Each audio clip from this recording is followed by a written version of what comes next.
그러니까 지금 말씀하신 거는 초창기에는 사실은 가겠다고 그랬어요. 국정감사를 가겠다고 했는데 이제 후보로 선출되고 나서 당과 상의했는데 당에서는 좀 만류를 한 것 같습니다. 국정감사 나가면 왜냐하면 이제 국회의원들 같은 경우 면책 특권이 있거든요. 그래서 확인되지 않은 얘기를 해도 처벌을 받지 않아요. 그럼 여러 가지 의혹들을 얘기할 때 정말 근거가 없는 것도 얘기할 수 있는 상황이거든요. 그렇게 되면 정치 공세로 흘러갈 수 있고 그게 후보한테 상당히 어려움을 줄 수 있는 부분도 있지 않겠느냐라는 얘기가 있었는데 이재명 후보는 아마 정면 돌파를 선택한 거죠. 그러니까 일단 두 가지 이유라고 저는 봐요. 첫째는 본인이 가장 잘 알아요. 대장동 이슈를. 그러니까 다른 어떤 사람이 설명하는 것보다 본인이 설명하는 게 훨씬 더 유리하다고 판단했을 가능성. 그리고 이게 만약에 이제 피하게 되면 국민의힘은 그렇지 않아도 국정감사 나오라고 계속 압박을 하고 있거든요. 피하면 어떻게 얘기가 나오겠습니까? 프레임이. 뭔가 있으니까 안 나오는 거 아니냐. 그런 얘기가 또 나올 수밖에 없어요. 원래 이재명 후보가 갖고 있는 정면 돌파형, 그다음에 직선형 이런 표현들이 많이 쓰여지고 있는데 이런 부분들이 이미지가 상쇄될 수 있고 야당은 이걸 또 빌미로 해서 이재명 지사의 연관성을 계속 의혹을 키우는 쪽으로 갈 가능성이 있다. 이번에 매듭을 짓지 않으면 상당히 이 문제가 계속 어려움과 발목을 잡을 수 있는 요소로 작용할 수 있다는 점도 작용했다고 봅니다. 그리고 이제 마지막으로 제가 말씀드리고 싶은 것은 국정감사에서 만약 이재명 지사가 나오는 날은 제가 볼 때 많은 언론사들이 생방송을 할 가능성이 있어요. 그러면 끊김없이 이재명 지사의 말을 그대로 다 전달할 수 있는 기회가 된다는 거죠. 결국 이재명 후보가 어떤 모습을 보이느냐가 상당히 중요한 역할을 하는 기회가 되는 겁니다.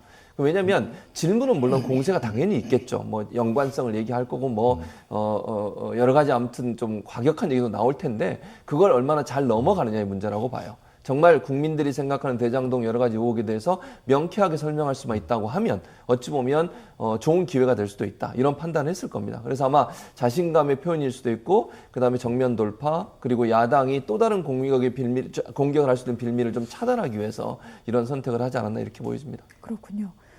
자, 저희도 다음 주 이 국정감사 생중계를 예정하고 있습니다. 저희뿐만 아니라 뭐 유튜브 등등에서도 거의 이 국정감사 끝날 때까지 계속해서 국민 여러분들께 전해드릴 것 같은데 이러한 그 상황들을 통해서 이재명 지사가 또한 이재명 후보가 자신의 의견을 국민들에게 직접 피력할 수 있는 기회로 삼게 될 것이다. 이런 해석까지 해주셨습니다.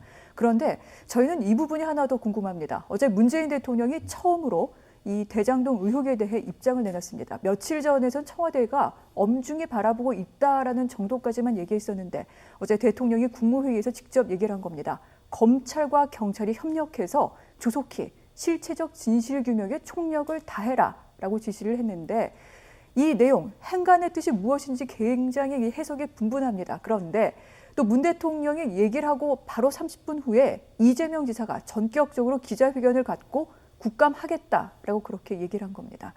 평론가님, 이거는 우연일까요? 사전 조율을 됐다라고 봐야 되겠죠. 네. 예, 뭐 이철희 정무수석이 며칠 사이에 굉장히 바쁘게 움직이지 않았을까 이렇게 좀 추정이 되는데 문재인 대통령이 왜 그럼 수사에 대해서 이렇게 언급을 하고 나섰을까 하는 부분인데요. 그러니까 이재명 후보를 만나려면 사전 정지 작업을 좀 해야 될 필요성이 있는 거죠.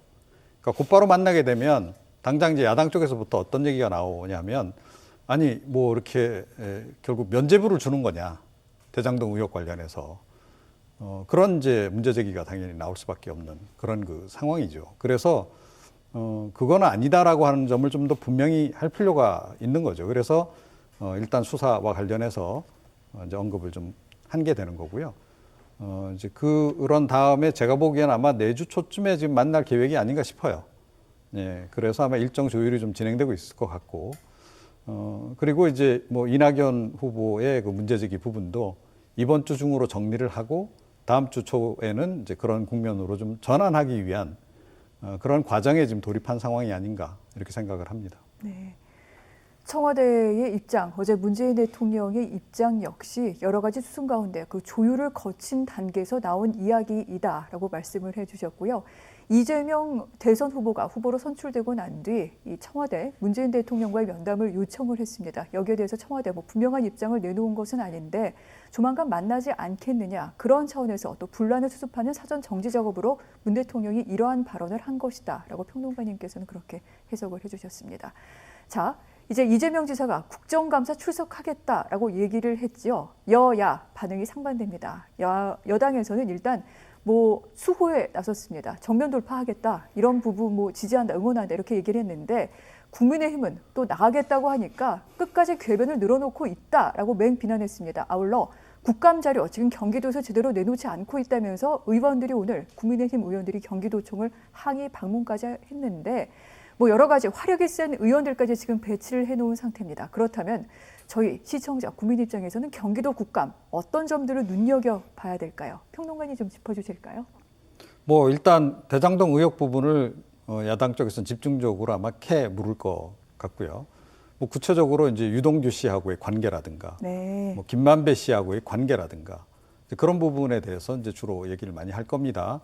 그리고 이제 유동규 씨가 어찌됐건 뭐 이제 그 성남 시민에게 피해를 끼친 부분 관련해서 지금 배임 의혹도 지금 이제 추가가 돼 있는 상태 아니겠습니까? 그래서 그와 관련한 이제 이재명 후보의 시장 시절의 책임 부분, 그 부분도 아마 파고들 것 같고 그 외에 지금 그동안 한동안 좀 논란이 있기도 했습니다만 지사 찬스를 이용한다 이런 얘기가 있었잖아요.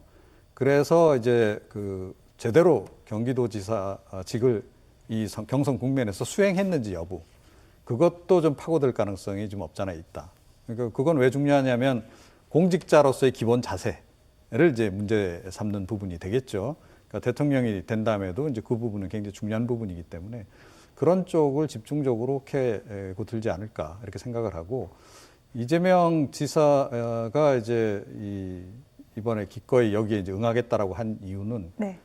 나름의 이제 포석이 있는 거죠. 그러니까 자칫 잘못하면 이게 유죄를 그냥 자인하는 격이 돼버릴 수 있는 겁니다. 그러니까 지금 이 대장동 의혹 관련해서 그 이재명 그 후보는 계속 한 얘기가 국민의힘 이거 게이트다라고 얘기를 했단 말이에요.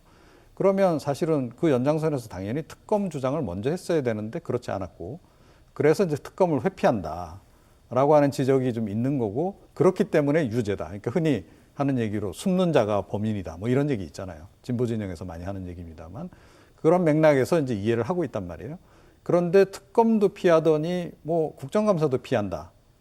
그러면 이거는 뭐 결국은 뭐 본인이 문제가 있다, 개입이 돼 있었던 부분을 자인한 격이다라고 몰고 갈 가능성이 굉장히 높은 거죠. 그래서 그거를 피해 가려고 하는 의도가 지금 굉장히 강하다. 저는 그렇게 생각을 하고 있습니다. 그렇군요. 그렇기 때문에 다음 주 국정감사에서 이재명 후보, 이재명 지사가 이 같은 질문에 대해 어떤 대답을 내놓을지, 아울러 국민들을 어떻게 설득해낼지 이 부분을 중점적으로 봐야 될 것이다. 이렇게 말씀을 해주신 것 같습니다.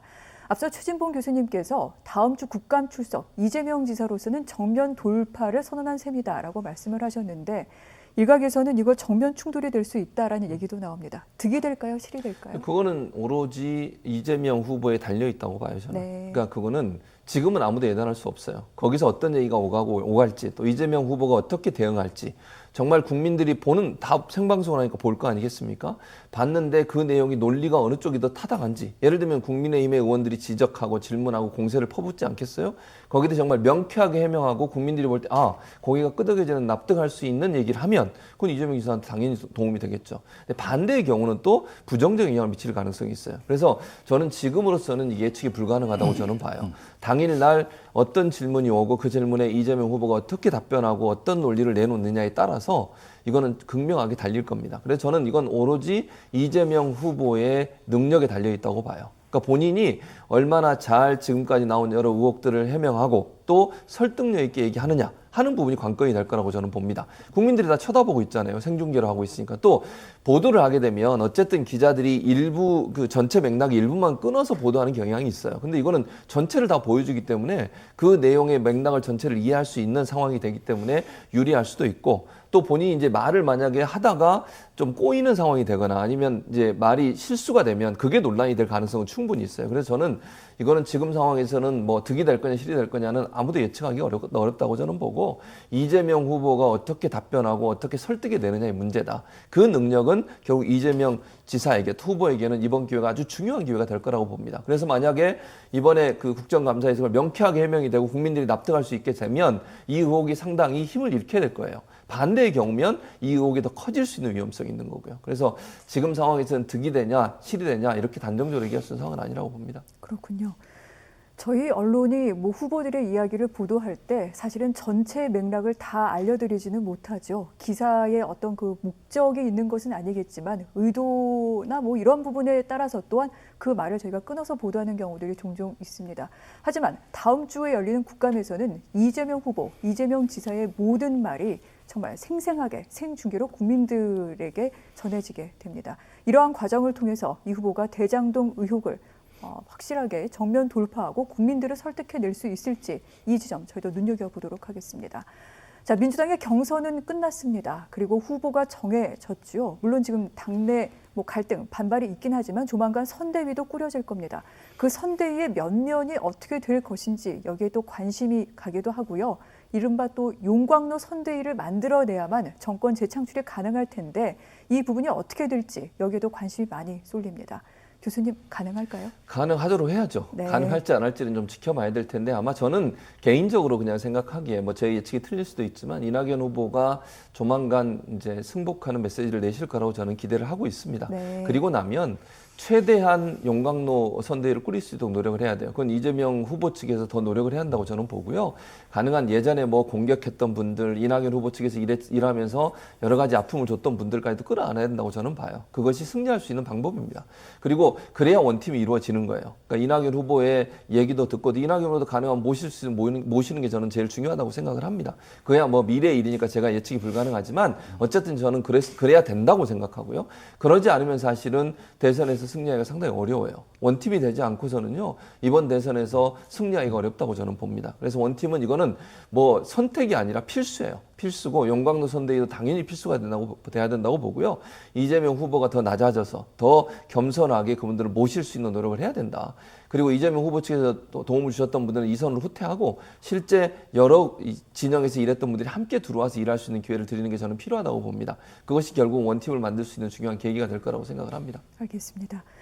이재명 후보 측에 대한 조언까지 해주셨습니다. 그리고 또 언론에서 주목하고 있는 내용, 유시민 노무현재단 이사장이 과연 여기에 합류할 것인가 이 부분입니다. 이사장직을 더 이상 연임하지 않기로 했다는 보도가 나오면서 이거 선대위에 가려고 그렇게 하는 게 아니냐 이런 해석이 많이 나왔는데 유시민 이사장 같은 경우에는 친노와 친문을 연결하는 고리로서의 역할을 상당히 좀 중요하게 잘 수행하고 있다 이런 얘기가 나오기도 합니다. 이런 가운데 선대위 과연 합류를 할까요? 그럴 가능성 꽤 있다라고 저는 생각을 해요. 네. 그러니까 사실상 지금 이번 그 경선 국면에서도 배후에서 가장 그 역할을 많이 한 분이 이해찬 전 대표 아닌가요? 예, 그래서 이해찬 전 대표하고 유시민 이사장하고의 각별한 관계라고 하는 거는 모두가 다 아는 사실인 거고, 그래서 아마 이번 선대위 구성 자체도 제가 보기에는 어차피 원팀이다. 사실은 이낙연 후보도 그렇고 이재명 후보도 그렇고 당내 조직 기반이 없는 상태에서 친노 친문 의원들이 양쪽으로 골고루 좀 들어가서 도와준 그런 상황이잖아요. 그래서 그분들이 이끄는 방향대로 갈 수밖에 없는 거고 그분들에게 영향을 많이 미칠 수밖에 없는 이해찬 전 대표의 의중에 따라서 움직여갈 가능성이 굉장히 높다라고 저는 봐요. 그래서 선대위도 그런 식으로 이제 꾸려질 가능성이 높고 어차피 그렇게 선대위를 꾸린다라고 했을 때 이해찬 전 대표 입장에서는 좀 약간 그 일종의 친노 친문 친정 체제 비슷하게 꾸려갈 가능성이 높죠. 그렇게 보면 유시민 이사장도 굉장히 유력한 그 위원장 후보다 이렇게 좀 생각을 합니다.